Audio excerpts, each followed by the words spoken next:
నేపాల్లో సోషల్ మీడియాపై నిషేధం హింసకు దారితీసింది. కేపీ శర్మ ఓలీ ప్రభుత్వానికి వ్యతిరేకంగా యువత చేపట్టిన ఆందోళన హింసాత్మకంగా మారగా ఒకరు మరణించారు.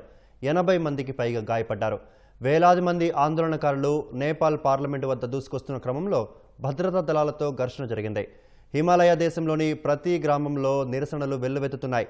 కాఠ్మండూలో జరిగిన ఘర్షణల్లో ఒకరు మరణించారు.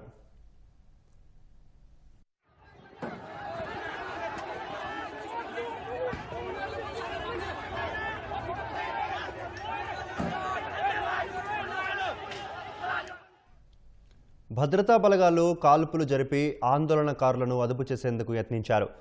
ఆందోళనకారులు ఇనుప రాడ్లు, సీసాలు, రాళ్లను విసరడంతో భద్రతా సిబ్బంది గాయపడ్డారు. వారి షీల్డులు విరిగిపోయాయి. భద్రతా బలగాలు ప్రయోగించిన బాష్ప వాయుగోళాలను నిరసనకారులు తిరిగి వారిపైనే ప్రయోగించారు. దీంతో వారు అక్కడి నుంచి పారిపోవలసి వచ్చింది.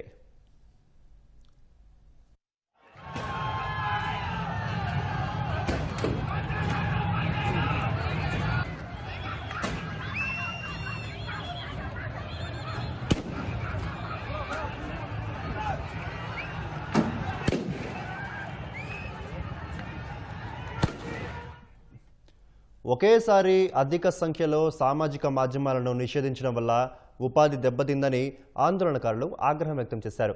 వాటిపై ఆధారపడ్డ యూట్యూబర్లు, వ్లాగర్లు, బ్లాగర్లు ఇలా అందరి ఉపాధి నాశనమవుతోందని దుయ్యబట్టారు.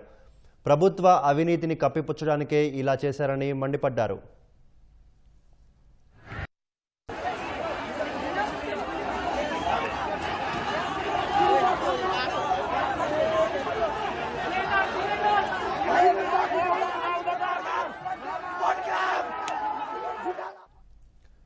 గడువు లోపల కమ్యూనికేషన్లు, సమాచార సాంకేతిక శాఖ వద్ద రిజిస్టర్ కానందుకు Facebook, Instagram, WhatsApp, YouTube, X, Reddit, LinkedIn వంటి సామాజిక మాధ్యమాలపై నేపాల్ ప్రభుత్వం గురువారం నిషేధం విధించింది.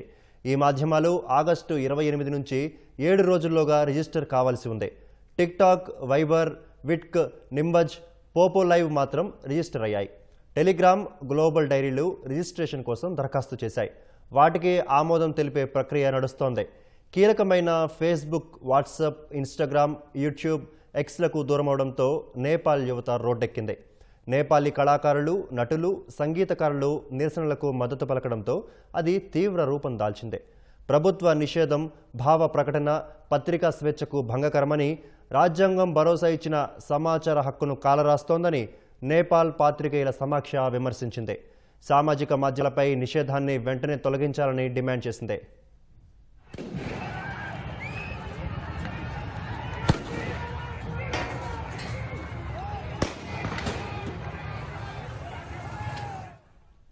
దేశంలో ఘర్షణలు ఉద్రిక్తంగా మారడంపై ప్రధాని కేపీ శర్మ ఓలీ స్పందించారు.